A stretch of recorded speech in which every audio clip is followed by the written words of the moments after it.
तो लाल डायरी में कितने नाम हो गए? लेकिन हम भी फिर ख्याल रखेंगे, सरकार आएगी तो और उनको सबक मिलेगा।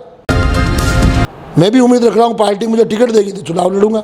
नहीं, अगर बाई चांस किसी दूसरे को टिकट मिलता है तो फिर आपका क्या स्टैंड रहेगा? 4 बार आप विधायक रहे हैं, कोई बड़ी उपलब्धि बताएं। तो मंत्री रहते हुए ऐसा कोई बड़ा प्रोजेक्ट आप लाए? या पूर्व मुख्यमंत्री वसुंधरा राजे से सुरेंद्र सिंह राठौड़ की उनके अब दूरियां हैं, तीसरे कार्यकाल में वापस मंत्री का क्यों नहीं मौका मिल पाया?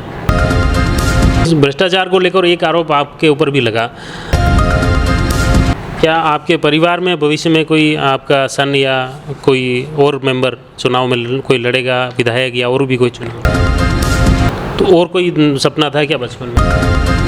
पूर्व विधायक हैं गणेश सिंह जी ने एक बयान भी जारी किया, उसमें बताया कि सुरेंद्र सिंह जी झूठ बोल रहे हैं। इस बार बीजेपी में सीएम का चेहरा कौन होगा?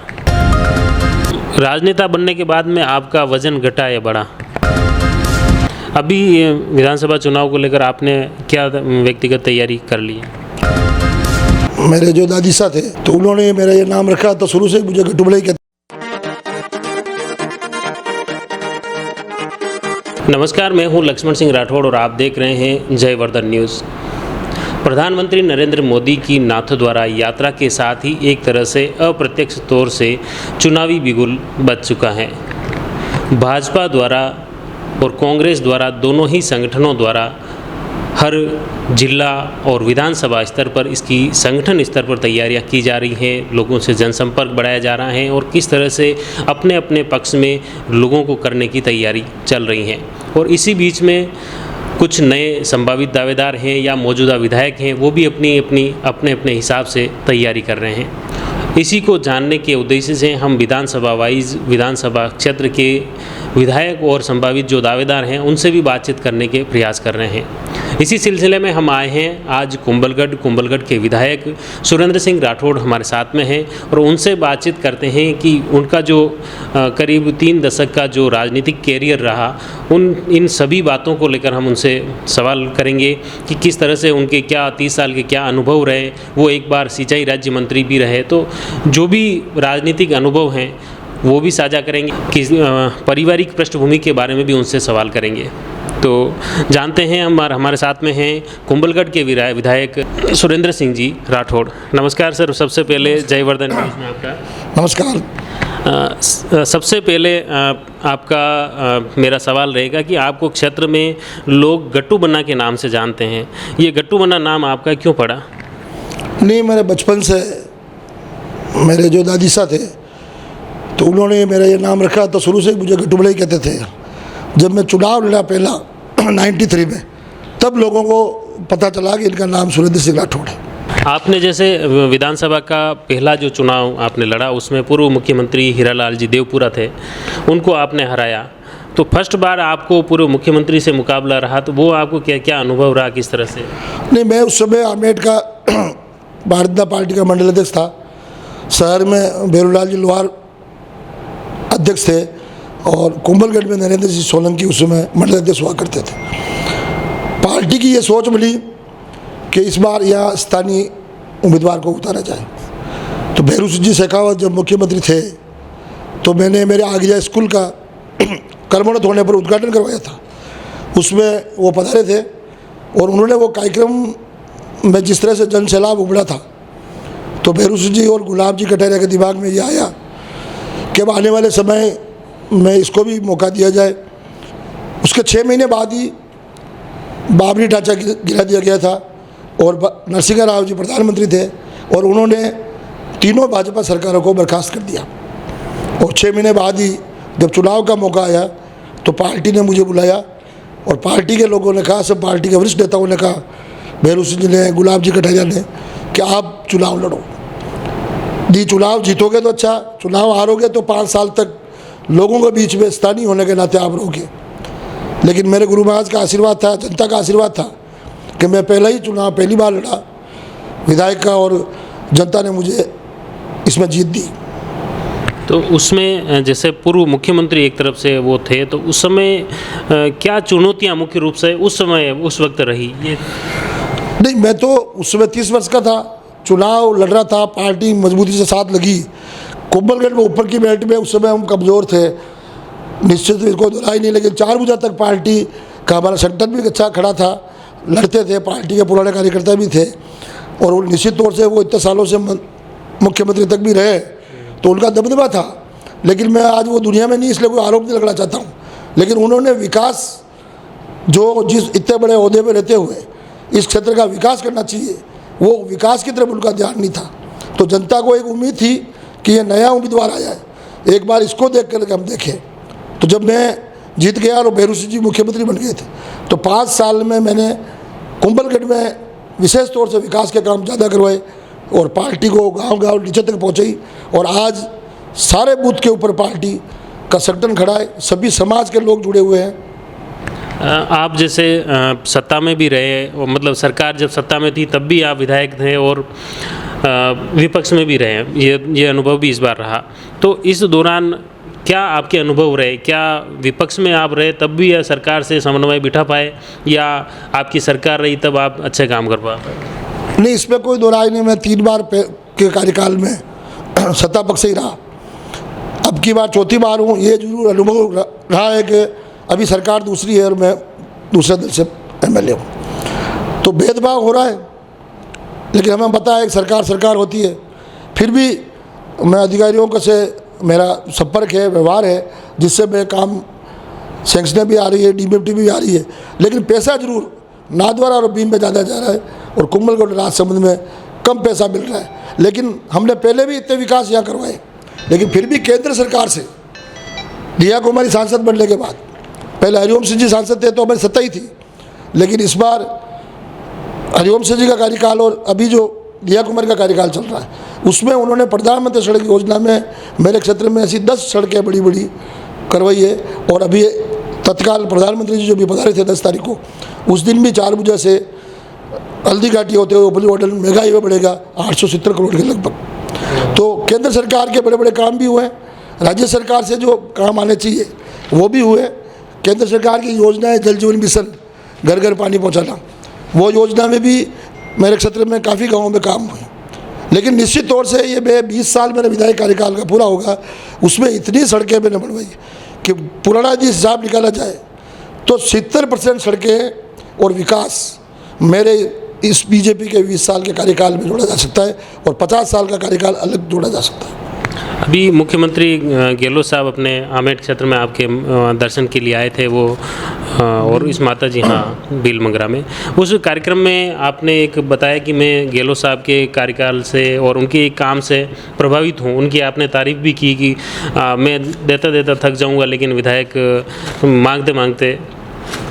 नहीं, मैंने गहलोत साहब की तारीफ इसलिए की थी कि गहलोत साहब ने सदन में भी घोषणा की, आम पब्लिक में भी वो घोषणा करते हैं कि विधायक मांगते मांगते थक जाएंगे, लेकिन मैं नहीं थकूंगा। कुछ तो गहलोत साहब की मजबूरी है कि विधायकों को हाथ में रखना है, होटल में चले जाते हैं कब सरकार गिर जाए, तो इसलिए गहलोत साहब, इसमें कोई दो राय नहीं कि वो जादूगर है और सब विधायकों को संतुष्ट रखने का उन्होंने प्रयास किया। तो मैंने भी ये मांगा कि आज का दिन आ गया है, भील मंगरा में आप आए हैं, मुख्यमंत्री बनने के बाद आपका 3रा कार्यकाल है, लेकिन पहली बार आप मेरे क्षेत्र में मुख्यमंत्री के तौर पे आए, तो मुझे उम्मीद है कि आप देखे जाएंगे। और उन्होंने 8वीं से 12वीं स्कूल भी किए, 1 करोड़ रुपया हमारे समाज के लिए सामुदायिक भवन के लिए भी उन्होंने दिया है और भी 1-2 कामों का उन्होंने आश्वासन दिया है कि मैं करूँगा। इसलिए मैंने उनकी जो अच्छा काम करते हैं तो प्रशंसा भी करते हैं। एक जैसे आप अक्सर जो भी पार्टी के प्लेटफॉर्म हो या सामाजिक या और भी कोई कार्यक्रमों में, एक आप अधिकारियों के प्रति आपकी हमेशा नाराज़गी रहती है और बेबाक बोलते हैं, तो ये आखिर ऐसी क्यों? प्रॉब्लम है कि अधिकारी को जब मैं पूछता हूँ तो अधिकारी स्वयं ये स्वीकार करते हैं, साहब हमारे से कमीशन लिया जाता है। अब हम जो पैसा दे करके या पोस्टिंग करवा रहे हैं और हमें फिर मंथली भी और देनी पड़ती है, तो इसलिए हम ये थोड़ा बहुत इधर उधर करते हैं, लेकिन फिर भी आपकी विधानसभा में ख्याल पूरा रखते हैं। लेकिन मेरी यही नाराज़गी रहती है कि आप लोग केवल कार्यकर्ता बन के काम मत करो, पार्टी का गरीब आदमी का काम होना चाहिए। और मेरे स्वभाव में भी नहीं है कि मैं अधिकारियों को, आप पता कर सकते हैं, कभी किसी को रोज़ाना फ़ोन करना या छोटे मोटे काम के लिए फ़ोन करना। लेकिन ये ज़रूर एक अधिकारी मेरे लगते हैं, इसलिए मैं अधिकारियों को कहता भी हूँ तो वो मेरे सामने क्षमा बोल के कह देते हैं, साहब का समय थोड़ा ही रहा है, निकल जाएगा। और नहीं, आपने जैसे ये कहते हो मेरे लाल डायरी तैयार हो रही है, उसमें अधिकारियों के कर्मचारियों के नाम तैयार हो रहे हैं उसमें, और 50 डिग्री के तापमान में भेज दूंगा, सरकार आएगी। नहीं, वो कुछ अधिकारी इस तरह से काम कर रहे थे। मेरी नाराज़गी होने का कारण ये कि कुछ अधिकारी बिल्कुल कांग्रेस के एजेंट बनकर काम कर रहे हैं। तो लाल डायरी में कितने नाम हो गए? नाम लगभग 25-30 तो आ गए हैं। तो विधानसभा के ही हैं और भी जिला स्तर के? जी, जिला स्तर के भी है। जिला स्तर में भी यदि कोई अधिकारी इस एजेंट बन के काम कर रहा है तो वो तो हमारे पास है सब रिपोर्ट। लेकिन हम भी फिर ख्याल रखेंगे, सरकार आएगी तो उनको थोड़ा सबक मिलना चाहिए और उनको सबक मिलेगा। इस बार जैसे विधानसभा एक तरह से ये जो मोदी जी की सभा है, ये क्या एक तरह से चुनावी दृष्टिकोण से भी देखी जाएगी, इसके आगाज है? हाँ, मेवाड़ की तरह से प्रारंभ हुई है और मेवाड़ को ब्रॉडगेज और मेगा हाईवे के जो बहुत बड़ी सौगात उन्होंने दी है यहाँ, और पूरे राजस्थान में 5,500 करोड़ रुपए के भूमि पूजन और उद्घाटन उन्होंने किए हैं। तो निश्चित तौर से मेवाड़ की तरह से और श्रीनाथ जी के दरबार से ये मीटिंग प्रारंभ हुई है, तो ये एक तरह से चुनावी आगाज ही है। इसमें इस बार आप वापस विधायक की दावेदारी भी कर रहे हैं, तो इस बार क्या आपके कुंभलगढ़ क्षेत्र में बीजेपी से भी कई दावेदार हैं, तो क्या ये आपके लिए चुनौतीपूर्ण है टिकट में? देखो, आप लोकतंत्र है, लोकतंत्र में टिकट मांगना कोई बुरी बात नहीं है, टिकट सबको अधिकार है। मैं भी अब चुनाव आ गया तो उम्मीदवार ही हूँ, मैं भी उम्मीद रख रहा हूँ पार्टी मुझे टिकट देगी तो चुनाव लड़ूंगा, और पार्टी किसी और को देगी तो मैं उसका साथ दूंगा। लेकिन कुछ तो उम्मीदवारी इसलिए कर रहे हैं कि केवल नुकसान करना, तब पार्टी के वफादार वही है जो पार्टी जिसको टिकट देगी उसके साथ रहेगी। नहीं, अगर बाई चांस किसी दूसरे को टिकट मिलता है तो फिर आपका क्या स्टैंड रहेगा? नहीं, मैं तो पार्टी का जो निर्देश होगा तो मानूंगा। जैसे 4 बार आप विधायक रहे हैं, इस विधायक कार्यकाल में ऐसी कोई बड़ी उपलब्धि बताएं, जैसे 2-3, जैसे कि हमने कुंभलगढ़ क्षेत्र में ये चीज़ें रही जो पब्लिक हम बिल्कुल याद रख रही है और इसी वजह से पार्टी का ओहदा भी इस क्षेत्र में बढ़ा है। देखो, अब मैं जब पहली बार विधायक बना था तो मुझे भील समाज के 10% वोट मिलते थे। आज 70 से 80% भील समाज मेरे से जुड़ा है। तो मैंने पहले विधायक बना तब से लगा कर आज तक इन समाज के बीच में गया हूँ। इनके इतने सामुदायिक भवन मैंने बनाए, इनके मंदिर नहीं बने हुए थे तो वहाँ मैंने सामुदायिक भवन बना के इनको साथ जोड़ने का प्रयास किया है। और सड़क तंत्र जो मैंने कुंभलगढ़ में बिछाया, मैंने आपको कहा ना, आज भी जितनी सड़कें बनी हुई है वर्तमान में उसमें 70% सड़कें मेरे। इसमें आपके जैसे एक बार आप मंत्री भी रहे, तो मंत्री रहते हुए ऐसा कोई बड़ा प्रोजेक्ट आप लाए? या मंत्री रहते हुए मैंने आमेट में सरदारगढ़ को बढ़ने के लिए लीकी से नहर लेके आया हूँ, देवरिया से नहर बन के बनी है, आगरे की नहर भी है जो अपने गोमती से उसमें डाली है, लेकिन वो थोड़ी अभी अधूरी है। इसके अलावा भी जब मैं मंत्री था तो आप वो अखबार की कॉपी उठा के दे सकते हो, एक साथ राजसमंद जिले में 250 यूनिट के मैंने टेंडर किए थे, मेरे पास विभाग था तो, और एक ही वर्ष में मैंने 250 यूनिट पूरे जिले में निर्माण कराया। अच्छा, एक पूर्व मुख्यमंत्री वसुंधरा राजे से ऐसे लग रहा है या ऐसा दिखता है या ऐसी चर्चा भी है कि सुरेंद्र सिंह राठौड़ की उनके अब दूरियां हैं? वसुंधरा राजे से मेरी कोई दूरियां नहीं है। जो नए नए दावादार बनते हैं वो ये षड्यंत्र करके दुष्प्रचार कर रहे हैं। मैं हमेशा वसुंधरा जी को नेता मानता हूँ, उनके साथ हमेशा ही रहा हूँ, और पार्टी जो निर्णय करेगी आला कमान उसके साथ हूँ मैं। नहीं, वसुंधरा जी की जैसे 4 भुजा यात्रा थी या राजसमंद में भी था, उसमें आपकी नज़र भी नहीं आए? उसमें जो दूसरों को काम बताया था, मेरे पास काम नहीं था। इससे पहले वसुंधरा जी जब भी यहाँ पधारे तो सारे कार्यक्रम मैंने किए थे।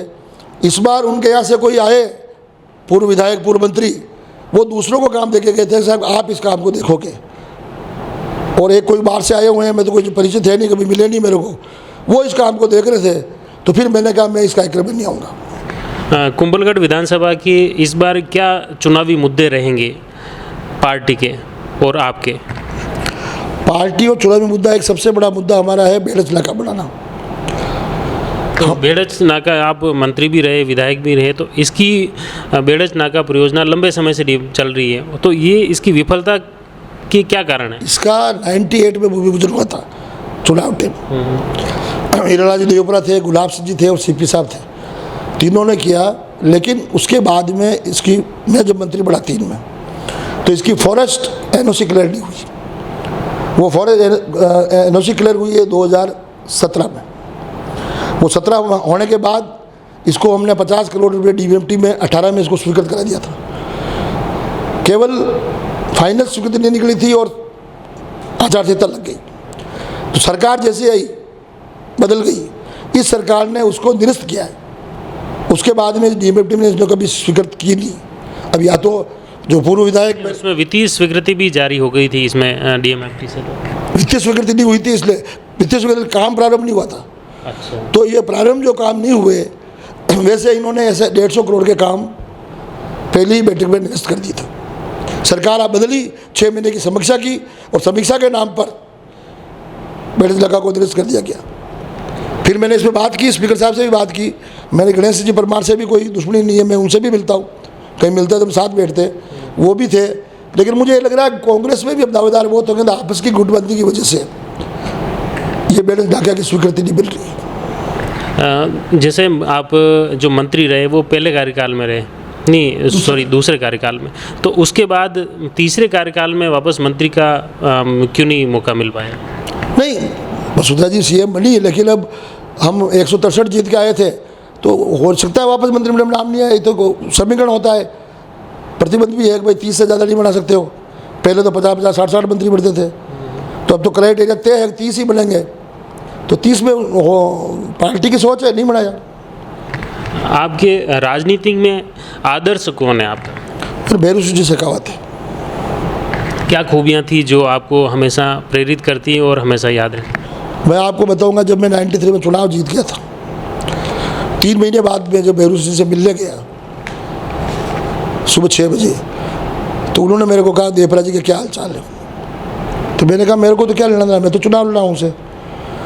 तो उन्होंने कहा नहीं, तू यहाँ से जा, 1 किलो फ्रूट लेना, एप्पल, 22 गोदाम से गुलदस्ता लेना, और मैं उनसे शाम को मिल के आया हूँ, वो 7 नंबर कॉटेज में शिफ्ट हो गए, बीमार हो रहे हैं। तो मैं सीधा वहाँ से कहा जाके मिल के वापस आता हूँ। तो मैं वहाँ गया था, उनसे मिला, उनसे मैंने पूछा कि भाई आप कहाँ से आ रहे हो। तो मैंने कहा मैं तो भैरू जी के यहाँ से आ रहा हूँ। तो उन्होंने भेजा होगा, मैं उन्होंने नहीं भेजा, मेरी स्पष्टवादी आदत है, मैं घुमा के नहीं करता हूँ। तो हीरालाल देवपुरा ने कहा इसका मतलब भैरू जी आपको पहली बार जीत के आए तो ट्रेनिंग दे रहे हैं। तो 5 साल के कार्यकाल में मैं उनसे ये सीखा हूँ कि चुनाव हो जाता है, चुनाव के बाद तो गहरी पेट मेरे दिल में उतरी। मैं आज भी 30 साल में कोई कांग्रेस विचारधारा का व्यक्ति भी होगा, लेकिन उसका मैंने कभी नुकसान नहीं किया, इसलिए वो भी आज मेरा सड़क पर विरोध नहीं करता है। हम तो चुनाव हारे या जीते, लेकिन कभी भी हार या जीत की वजह से व्यक्तिगत व्यवहार में वो नहीं आना चाहिए। 30 वर्ष में मैंने व्यक्तिगत, चाहे पार्टी में भी कुछ लोग होते हैं, दावेदार भी होते हैं, मेरा विरोध भी करते हैं चुनाव में, लेकिन फिर भी चाहे वो लोग हों चाहे कांग्रेस के लोग हों, किसी को भी मैं व्यक्तिगत मैंने 30 साल में डैमेज नहीं किया। आप जैसे इस 30 साल के आपके राजनीतिक कैरियर के दौरान क्या आपको अपने परिवार के साथ कभी घूमने का मौका या कभी फिल्म देखने का ऐसा कभी चांस बनता? नहीं, मैं परिवार में समय देता हूँ पूरा। हाँ, समय देता हूँ। आज भी मैं, मेरा पोता के आ जाता है तो उसको भी आधा घंटा देता हूँ, पोते के साथ भी खेलता हूँ, दोहिते आ जाते हैं दोहिते के साथ भी रहता हूँ, उनको कुंभलगढ़ साइड में घुमाने भी ले जाता हूँ, परिवार से पूरा जुड़ा हुआ रहता हूँ। नहीं, एक राजनीतिक जीवन में थोड़ी सी आपका जैसे एक ओहदा अलग रह जाता है, तो आपको यूँ तो नहीं लगता है कि मैं कहीं आम पब्लिक में इस तरह से घूमने जा रहा हूँ तो कोई इस तरह की कोई हिचक? नहीं, ऐसा कोई मेरे ज़्यादा शौक है ही नहीं बाहर जाने का, लेकिन फिर भी मैं परिवार के साथ, रिश्तेदारों के साथ आना जाना मेरा पूरा रहता है। क्या शेड्यूल रहता है आपके सुबह उठने का और रात को सोने तक? सुबह सूर्य उदय से पहले उठता हूँ मैं, मेरे गुरु महाराज का निर्देश था, सूर्य उदय से पहले उठोगे तब आप कोई अच्छे काम कर सकते हो। और मैं लगभग 6 बजे अखबार पढ़ लेता हूँ और थोड़ा घंटा आधा घंटा घूमता हूँ और मैं 7:30-8 बजे हवेली से निकल जाता हूँ। एक जैसे अभी कुछ दिनों पहले एक चर्चा भी आई थी और बीजेपी स्तर पर भी कोई शिकायत की थी, संगठन के आपके कार्यकर्ता हैं अनूप सिंह जी करके हैं, वो खुली चुनौती भी दे रहे हैं कि अगर सुरेंद्र सिंह जी विधायक का चुनाव लड़ेंगे तो मैं निर्दलीय चुनाव लड़ूंगा। तो क्या ये आपके लिए कोई चुनौती है? अनूप सिंह जी तो खुद तो ज़िंदगी में कभी चुनाव जीते नहीं, उनकी पत्नी प्रधान रही, उनके फादर सरपंच रहे, अभी उनकी मदर सरपंच है। ये तो एक बार ज़िंदगी में चुनाव लड़े थे, तो पंचायत समिति का वार्ड आ रहे थे, ये कांग्रेस से खड़े हुए थे तो 1500 वोटों से, और इनको कोई समीकरण था कि जनरल सीट थी, राजपूत समाज परिवार मेरे पास आए थे काफ़ी कि इनको मौका दे दो, तो मौका दिया था। फिर पंचायत समिति 5 साल ही नहीं हुए, इस पंचायत समिति में उन्होंने खूब खेल करके देख लिया, वो उनके यहाँ की खुद की सीट नहीं जीत सके, तो मैं इसको कोई चुनौती मानता ही नहीं हूँ। वो जाने से तो मैं खुश हूँ, उनकी वजह से मुझे 4000 वोट आमेठ में कम मिले। ये क्या कंट्रोवर्सी है, क्यों वो भाजपा से भी इस तरह से खिलाफत कर रहे हैं और आपकी खिलाफत कर रहे हैं? उनका राजनीति व्यवसाय है और मेरा राजनीति व्यवसाय नहीं है, इसलिए मेरे उनके बिगड़ गई। उन्होंने मेरे से कमिटमेंट किया था कि मैं पंचायत में भ्रष्टाचार नहीं करूँगा 50 लोगों के सामने, लेकिन उन्होंने पंचायत में भ्रष्टाचार किया और उनको यदि मैं बीजेपी का टिकट देता तो मेरी पंचायत समिति बनती। आम जनता ये चाहती थी कि दूर करो इनको, इसलिए मैंने बहुत हिसाब से उनको टिकट काट के दूर कर दिया ताकि 15 में से 12 सीटें में जीत के आया हूँ। मेरे कार्यकर्ता जीत के आए, उन्होंने बहुत प्रयास किया है, लेकिन कोई बात नहीं, मैं उनसे नाराज़ नहीं हूँ, करो ना वो काम। इस बार अभी प्रदेश में गहलोत सरकार ने नए जिले बनाए और कई सारी घोषणाएं भी की हैं, और उसकी वजह से क्या राजस्थान के और अपने कुंभलगढ़ के विधानसभा चुनाव पे कोई इफेक्ट क्या रहेगा? देखो, आप जहाँ जहाँ भी जिले बनाए हैं, जितने बनाए हैं मान लो 19, तो सब जगह कोई न कोई ऑब्जेक्शन कर रहे हैं लोग। इसमें तहसील की पूरी तहसील जाती है, हर जगह विवाद खड़े हो गए, इसलिए अभी तक उसमें कोई कार्रवाई आगे नहीं बढ़ी है। कहीं कलेक्टर लगे क्या, कहीं एसपी लगे क्या, और ये लगाएंगे तब तक तो पायलट साहब पद यात्रा शुरू कर दी। आपसे विवाद देने शुरू पा रहे हैं, क्या जिले खोलेंगे, केवल घोषणा करनी इनको। तो लोग बाग आजकल समझ गए, अब कांग्रेस को समझ लेना चाहिए कि 25 साल पहले वाली जनता नहीं है, हम इसलिए जलवे बताए और वोट दे देंगे। अब तो बहुत समझदार हो गए लोग। एक भ्रष्टाचार को लेकर जैसे आपने बात कही, तो इस भ्रष्टाचार को लेकर एक आरोप आपके ऊपर भी लगा मेवाड़ माइंस को लेकर, वो क्या मामला था और काफ़ी सुर्खियों में रहा तब आप? मेवाड़ मामले में खुद ने जांच करे सीएम ने। मेवाड़ एक मंदिर ट्रस्ट की ज़मीन है, सबको एनओसी देते हैं वो ज़मीन की, तो उनसे सौदा करके पैसा दे करके ज़मीन ली, और जितने नेताओं के वहाँ माइंसे हैं आप महाराष्ट्र में जाकर पूछ सकते हैं, केवल सुरेंद्र सिंह राठौड़ ऐसा नेता था जो मंत्री होते हुए पैसा दे करके ज़मीन ली और माइंस करवाई। तो वो जो आरोप लगा वो क्या था आपके? दूसरे लोग लेना चाह रहे थे, इसलिए वो आरोप लगाए। तो आरोप क्या सिद्ध हुए? क्या आरोप? मेरा मंत्रिमंडल का इस्तीफा भी नहीं हुआ, सब सीएम ने जांच करवाई उसकी, महाराष्ट्र के उसमें बयान हुए। एक तरह से आज एक तरह से मोबाइल का प्रचलन काफ़ी बढ़ गया है, मोबाइल का आप भी उपयोग करते हैं और आम युवा पीढ़ी एक तरह से इसकी लत के रूप में भी इसका इफ़ेक्ट देखा जा रहा है। आपके व्यक्तिगत स्तर पर मोबाइल का क्या इफ़ेक्ट है और आम आज के युवाओं को इस मोबाइल को लेकर आप क्या कहेंगे? नहीं, अब तो ठीक है, ये तो एक सुविधा हुई तो अच्छी बात है, लेकिन सोशल मीडिया भी काम करता है, लोग इससे जुड़ सकते हैं, जल्दी जुड़ सकते हैं। तो मैं भी टेलीफोन तो अच्छी चीज़ है, सब जुड़ गए, तो इसमें मैं तो आज की युवा पीढ़ी जैसे इसमें लत लग रही है, एक तरह से इसमें डूबी रहती है दिन भर, और कई इसके साइड इफ़ेक्ट भी देखने को नहीं, इसका नुकसान भी है। आज काम धंधे पर भी आप किसी को देखो तो बैठे हुए हैं तो मोबाइल देखते रह जाएंगे, कोई बाहर पार्टी भी आ गई माल देखने के लिए तो बताएंगे ही नहीं कि बैठे रहेंगे। तो दोनों चीज़ें हैं इसमें, लेकिन एक सीमा में ही इसको उपयोग लेना चाहिए। क्या आपके परिवार में भविष्य में कोई आपका सन या कोई और मेंबर चुनाव में कोई लड़ेगा, विधायक या और भी कोई चुनाव? आपको ये लग सकता है कि मेरे बच्चे को आज आप भी नहीं पहचानते होंगे, बल्कि पिछले 6 साल से वो मेरा पूरा व्यवसाय वही संभाल रहा है। अच्छी एजुकेशन लेके आया है, मेयो कॉलेज पढ़ा है, इंग्लैंड में ग्रेजुएशन लेके आया है बिजनेस मैनेजमेंट की, और वो केवल बिजनेस पर ध्यान देता है। आपके कितने भाई हैं आप, और आपके परिवार में कितने मेंबर हैं? मैं तो खुद मेरे फादर के एक ही हूँ, 3 मेरी बहनें हैं और मेरे भी एक ही सन है, 2 बच्चे हैं। क्या नाम है बच्चे और बच्चे? सविता और राजश्री। अब बेटे का अब क्या करियर को लेकर क्या कहेंगे आप? क्या बिजनेस ही मुख्य उनका है या और कोई? नहीं, वो भी बिजनेस ही कर रहा है, तो उसका ध्यान बिजनेस पर ही है। आपने जैसे स्कूलिंग और आपकी कॉलेज जो एजुकेशन आपकी कहाँ से हुई? मेरी मैं 8 तक, 1 से 8 तक तो मैं पढ़ा मेरे गांव में ही। फिर मैंने 12th की आमेर से, फिर मैंने BN कॉलेज से कॉलेज की।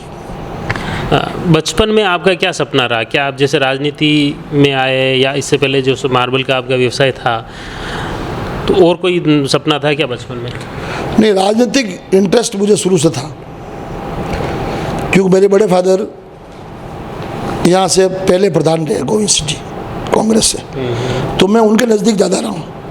मेरी उम्र के परिवार के थे तो वो क्या सब सर्विस में थे, तो वो वहाँ पढ़ते थे, मैं यहीं पढ़ता था, तो उनके साथ मेरी उठ बैठती। तो मैं MLA नहीं बना, उसके पहले ही राजनीति में बहुत इंटरेस्ट रखता था, राजनीति का शौक मुझे पूरा था। राजनेता बनने के बाद आपके परिवार या किसी बड़े राजनेता की वजह से आप प्रेरित हैं या सामाजिक कार्यकर्ता कि हाँ वो काम बहुत अच्छा कर रहा है, उससे सबको सीख लेनी चाहिए और मैं भी ले रहा हूँ? नहीं, जैसे मैंने यहाँ जिस तरह से पार्टी को मजबूत करने के लिए टीम तैयार की है, तो आज ऐसी टीम है जिनके ऊपर लोग अंगुली नहीं उठा सकते। हर पंचायत में ऐसे लोग हैं, और फिर भी कोई मेरे बहुत नज़दीक हो, लेकिन जहाँ भ्रष्टाचार की बात आती है उसमें मैं किसी से समझौता नहीं करता हूँ। एक इशू बार बार अभी उठा भी था, आपने जैसे देखा कि उदयपुर में अपने कुंभलगढ़ पर भगवा ध्वज फहराने को लेकर बात काफ़ी उठी कि वहाँ पर हरी झंडियाँ लगी हुई हैं, और ये जो इशू बार बार उठ रहा है, और उस पर अभी जो कांग्रेस के पूर्व विधायक हैं गणेश सिंह जी ने एक बयान भी जारी किया, उसमें बताया कि सुरेंद्र सिंह जी झूठ बोल रहे हैं और लोगों को बरगला रहे हैं। तो वो क्या मामला था? क्या आप क्षेत्र में एक सर्वे करो कि गणेश जी परमार के बारे में यदि 100 लोगों को पूछोगे तो 90 लोग कहेंगे कि वो झूठ बोलते हैं। मैं कभी झूठ नहीं बोलता, स्पष्ट कहता हूँ। अजान पढ़ने की परमिशन कोविड के टाइम इन्होंने दी है। लिखित में कुछ हुआ? नहीं, लिखित में ऑर्डर आया, लेकिन वो क्या इनके पास है, आया पंचायत में भी आया था। आप बाकी सरपंच साहब को भी पूछ सकते हैं आप। उन्होंने कहा वो कोई हमको मिल नहीं रहा लेटर, वरना बिल्कुल रिटर्न में ऑर्डर आदेश आया। फिर उस समय हिंदू संगठनों ने इसका विरोध किया कि आप ऊपर ऐसा नहीं कार्यक्रम नहीं कर सकते किले में। फिर वो कार्यक्रम निरस्त हुआ। तो ये तो पुरातत्व विभाग के अधीन आता है पूरा किला, तो सरकार इसमें कैसे स्वीकृति दे सकती? नहीं, सरकार तो राज्य सरकार ने दे रही थी परमिशन, वो उन्होंने कहा कि हो सकती है। पुरातत्व विभाग देता ही नहीं परमिशन, पुरातत्व विभाग किसी की परमिशन नहीं देता। हाँ, इसीलिए तो कह रहा हूँ, ये तो सेंट्रल गवर्नमेंट के अंदर अधीन आता है। अब वो गणेश जी बोले तो मेरे को उस पर रिएक्शन नहीं देना था। कोई बोलता है मेरे खिलाफ, मैं उसका रिएक्शन नहीं देता हूँ। अनूप सिंह भी बोल रहा है तो मैंने कह दिया नहीं, अपनी अपनी दुकान में सामान है जो बेचते हैं लोग, मेरा कोई फर्क नहीं पड़ता उससे। गुलाबचंद जी कटारिया के आप काफ़ी नज़दीक रहे एक तरह से, उनसे आपने क्या सीखा? गुलाब जी कटारिया भी देखो आप, बड़े स्पष्टवादी आदमी, और उन्होंने इस मेवाड़ में पार्टी को मजबूत करने के लिए, मैं जब पढ़ता था तब मैंने उनसे मिला हूँ। वो जावा मोटरसाइकिल पे आते थे, कई बार हमारे मकान पे आए, चाय पी होगी, आगरे में भी आते थे। लेकिन उन्होंने जो मोटरसाइकिल पर दौड़कर पार्टी को जो मजबूत किया है, और दिन रात एक करके पार्टी को नीचे तक मजबूत करने में उनका बहुत बड़ा योगदान है। एक चीज़ राजसमंद में एक चला कि कटारिया और किरण, ये कोई गुट राजसमंद में कोई देखने पार्टी संगठन में रहा? नहीं, ऐसा कुछ नहीं है। तो ठीक है, थोड़ी बहुत कयास चलता रहता है, कभी कभी इतना बड़ा परिवार है तो कोई छोटी मोटी बात तो हो जाती है। आपने कटारिया से क्या विशेष चीज़ सीखी कि वो उनके राजनीतिक कैरियर में वास्तव में सभी राजनेताओं या नेताओं जनप्रतिनिधियों के लिए आदर्श है?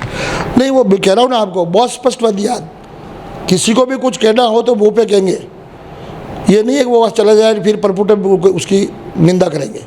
ये उनकी बहुत बड़ी क्वालिटी है, किसी को कुछ कहना भी होगा तो मुँह पे कह देंगे। उदयपुर में उनकी सीट खाली हुई है, तो आपको क्या लगता है कौन उनकी जगह उनके बराबर जो चुनाव में दावेदार है ऐसा मजबूत या क्या? ये तो पार्टी तय करेगी, लेकिन इसमें कोई दो राय नहीं। उन्होंने सीट को इतनी मजबूत कर रखी है, पार्टी किसी को भी टिकट देगी, उदयपुर में बीजेपी का ही कमल खिलेगा। कटारिया जी के जाने के बाद अपने पूरे मेवाड़ में क्या उनकी इफ़ेक्ट को कोई भर पाएगा, उनकी पूर्ति को कोई नेता, जैसे वैसे अभी प्रदेशाध्यक्ष जो बने सीपी जोशी अपने मेवाड़ से ही हैं, तो उसका भरपाई हो पाएगी एक तरह से पार्टी की? देखो आप, वो उनको सम्मानपूर्वक और बड़ा पद मिला है इसलिए वो गए, लेकिन उनकी बराबरी तो कोई नहीं कर सकता है। उन्होंने जितना योगदान दिया है 40 साल तक पार्टी को मजबूत करने में, लेकिन फिर भी जिसको भी जिम्मेदारी मिलती है वो निश्चित तौर से जिम्मेदारी निभाते हैं। सीपी जोशी भी प्रदेश अध्यक्ष बड़े हैं तो युवा है, निश्चित तौर से युवा में उत्साह बढ़ा है और नए जोश के साथ काम कर रहे हैं, तो निश्चित तौर से पार्टी को और मजबूत करेंगे। इस बार बीजेपी में सीएम का चेहरा कौन होगा? ये आला कमान तय करेगा। नहीं, जैसे वसुंधरा जी का भी चल रहा है तो और पूनिया जी का भी नाम है, राजेंद्र जी राठौड़ का भी नाम चल रहा है, तो शेखावत जी का नाम चल रहा है, आप इनको क्या कहेंगे? नहीं, मैं इस पर कोई कमेंट्स नहीं करूँगा, क्योंकि वो तो विधायक दल की बैठक में और जो भी आला कमान का निर्देश होगा वही होगा। नहीं, उसमें क्या, हमारे में सब एक से बढ़कर एक नेता है। नहीं, जैसे अभी मोदी जी की तो है, वो तो आ ही गए, उनसे तो बिल्कुल है ही है, लेकिन इसके अलावा कि हाँ वो स्टार प्रचारक अगर मेवाड़ में और हमारे राजसमंद में आए तो वास्तव में बाजी पलट सकता है, ऐसा कोई? नहीं, केंद्र से जो आएंगे तो उसमें मोदी जी है, अमित जी शाह है, जेपी नड्डा जी है, राजनाथ जी है, हर चुनाव में आती है राजनाथ जी वगैरह, काफ़ी दिल्ली से जो भी ये दिखते हुए नेता है, आज गडकरी जी है, चाहे कोई भी वो इतनी बड़ी सड़कें या सौगात दी है, तो कोई भी आएंगे तो फायदा ही है। एक अपने यूपी के जो मुख्यमंत्री हैं योगी आदित्यनाथ जी की, उनकी भी चर्चा है कि वो भी इस बार राजस्थान के चुनाव में प्रचार में लगेंगे और यहाँ आएंगे, क्या ये भी? मैं इस बात से मैं सहमत हूँ कि योगी जी की आज सब जगह मांग होती है, और निश्चित तौर से योगी जी भी आएंगे तो मुझे पूरा विश्वास है कि वो कोई 19-20 सीट हो रही होगी उसको वो क्लियर करके चले जाएंगे। जम्मू कश्मीर के पूर्व राज्यपाल रहे और उन्होंने जो अभी पुलवामा अटैक को लेकर एक मोदी सरकार के ऊपर गंभीर आरोप लगाए हैं, उसको आप कैसे देखते हैं? नहीं, वो लगाते तो पहले ही लगा देते हैं, उनको ये ऐसा आरोप लगाने थे तो उस समय करते, रिजाइन कर देते राज्यपाल से। ये तो जब आप अब रहे ही नहीं गवर्नर, उसके बाद भी ऐसे आप आरोप लगाओ। वो तो कह रहे हैं उस समय मैं दबाव में था। दबाव में क्यों थे, आप रिजाइन कर देते। चित्तौड़, अपने जैसे चित्तौड़ सांसद हैं सीपी जोशी साहब, उनके प्रदेशाध्यक्ष बनने से मेवाड़ को क्या फ़ायदा, राजसमंद को उनका कोई इफेक्ट? नहीं, देखो, इन्होंने युवा मोर्चा में रहकर भी प्रदेश अध्यक्ष रहते हुए काम किया, तो युवाओं से संपर्क इनका है, तो निश्चित तौर से पार्टी इनको मिलाने से मजबूती हुई है। राजनेता बनने के बाद में आपका वजन घटा या बढ़ा? शुरू में तो बढ़ा था, अभी तो घटाया मैंने वापस। कितना? 16 किलो वजन घटाया मैंने। कितने टाइम में? 6 महीने में। और बढ़ने का कारण क्या था और घटने का? बढ़ने का कारण ये था, जब मेरे 2010 में जो मेरा एक्सीडेंट हो गया था तो मुझे 3 महीने बेड रेस्ट करना पड़ा था, तो उस समय मेरा 15-20 किलो वजन बढ़ गया था। आपको फिल्म देखने का भी शौक है? कभी कभी। कोई ऐसी फिल्म जो आपको आज भी मतलब याद रहती है पुरानी? नहीं, मैं कम ही देखता हूँ पिक्चरें, फिर कभी कभी देख लेता हूँ, बच्चे नहीं मानते साथ चले जाता हूँ। एक आपका पसंदीदा news channel? First India. Jaivardhan news के लिए क्या कहेंगे? नहीं, आपका भी देखता हूँ मैं जयवर्धन न्यूज़ भी। आप नीचे के स्तर पर जाकर ज़मीनी स्तर का काम ढूंढ के लाते हो, आप मेहनत कर रहे हो, इस पर कोई दो राय नहीं। तो कई चीज़ आती है, तो किसी भी राजनेता को इसमें कोई यूँ नहीं सोचना चाहिए कि चैनल वाले जानबूझ के कोई आपका नुकसान कर रहा है। यदि कोई समस्या चैनल से उठती है तो हमारा यह फर्ज होता है कि उस समस्या का समाधान कर दिया जाए, जिससे जनता में अच्छा मैसेज जाए। अभी गहलोत साहब के जो महंगाई राहत शिविर चल रहे हैं, इस शिविर का क्या इफेक्ट रहेगा? देखो, आप महंगाई राहत शिविर है, लोग आ रहे हैं, लेकिन ये बात बताओ आप, सरकार अंतिम पड़ाव पे चल रही है, ये राहत आपने 4 साल पहले कम करके क्यों नहीं दी? तो लोगों को राहत मिलती। राहत तो मोदी जी भी दे रहे 6,000 रुपये किसान को, किसी को पता ही नहीं, मोबाइल में मैसेज आ जाता है। तो इनको भी राहत देनी थी तो आप दे देते, लाखों रुपये खर्च क्यों किया? 40 लाख रुपए तो केवल टेंट लगने के कुंभलगढ़ विधानसभा का कॉन्ट्रैक्ट किया है। ये पैसा क्यों बर्बाद कर रहे हो आप जनता का? सीधा ये ऑनलाइन दे सकते थे, जिसमें केंद्र सरकार से मोदी जी दे रहे हैं। लेकिन उनको ये बताना है लोगों को बुला बुला के कि ये मैं दे रहा हूँ, मैं दे रहा हूँ, मैं दे रहा हूँ। तो महंगाई तो 4 साल में ठीक है, महंगाई कम करनी थी आपको, तो 4 साल पहले 500 रुपये दे देते सिलेंडर। अब चुनाव की वजह से आप ये कर रहे हो। और मैं आपको 30 साल का अनुभव ये बता रहा हूँ आपको, चुनाव समय पे कोई कितना भी काम कर ले और कितनी भी घोषणा कर दे, जनता उसको नहीं मानती। आपके जो क्षेत्रफल की दृष्टि से अंतिम सवाल है मेरा कि कुंभलगढ़ क्षेत्र का काफ़ी लंबी चौड़ा इलाका है, लंबा चौड़ा कुंभलगढ़ गांव ढाणियों में बसा है अलग अलग। क्या आप सभी ग्राम पंचायतों को लगातार कवर कर पाते हैं? नहीं, अब मैंने इतने सालों में सड़क तंत्र इतना मजबूत कर दिया। पहले मुझे प्रॉब्लम आती थी शुरू जब मेरा पेरा का अधिकार था, तो पूरी विधानसभा को मेरा 5 साल के घूम घूम के देख समझने भी लग गया था। तो फिर जब मैं सेकंड बार चुनाव में माइनस हो गया, मेरा उपचुनाव हुआ था, सरकार 156 के आने के बाद वोटिंग हुई मेरी, इसलिए मैं उस समय 6000 से लूज़ हो गया। लेकिन वो 5 साल का जो मुझे समय मिला, उसमें मैंने पूरी विधानसभा को गांव-गांव ढाणियों को छान मारी थी। और क्या समस्या है कि कौन सा गांव क्या चाहता है, पार्टी के बारे में क्या चाहता है, सड़क के बारे में क्या चाहता है, हॉस्पिटल के बारे में क्या चाहता है, वो मैंने पूरा रोड मैप तैयार किया। और आज भी अगले 5 साल यदि मुझे मौका मिलेगा तो क्या करना, वो रोड मैप पूरा तैयार है। अभी विधानसभा चुनाव को लेकर आपने क्या व्यक्तिगत तैयारी कर ली है? कंप्लीटली हमारी सब बूथों पे कमेटी बन गई है। हर गांव से उस सारा सामाजिक समीकरण, कोई समाज ऐसा नहीं जिसमें हमारा वोटर नहीं हो, हमारा कार्यकर्ता नहीं हो। निश्चित तौर से चुनाव बिल्कुल लड़ने की तैयारी, चाहे चुनाव सरकार कल ही घोषणा करे। ये थे सुरेंद्र सिंह जी राठौड़ कुंभलगढ़ से, और इन्होंने बेबाक तरीके से हर एक सवाल का जवाब दिया है। निश्चित तौर पर जिस तरह से इन्होंने बताया है कि प्रदेश में गहलोत सरकार है, उनका कामकाज और इनके कार्य की भी उन्होंने गहलोत साहब की प्रशंसा की। लेकिन अंतिम जो सवाल था कि आज महंगाई राहत शिविर जो लग रहा है, इस महंगाई राहत शिविर में डिजिटल ज़माने में एक ऑफलाइन कैंप जो आयोजित किए जा रहे हैं, पब्लिक को परेशान किया जा रहा है और इस बजट का दुरुपयोग करने का इन्होंने खुलकर आरोप लगाए हैं। और इसको भी वास्तव में है सरकार को भी अपने स्तर पर देखने की ज़रूरत है। आप जुड़े रहिए जयवर्धन न्यूज़ के साथ। धन्यवाद।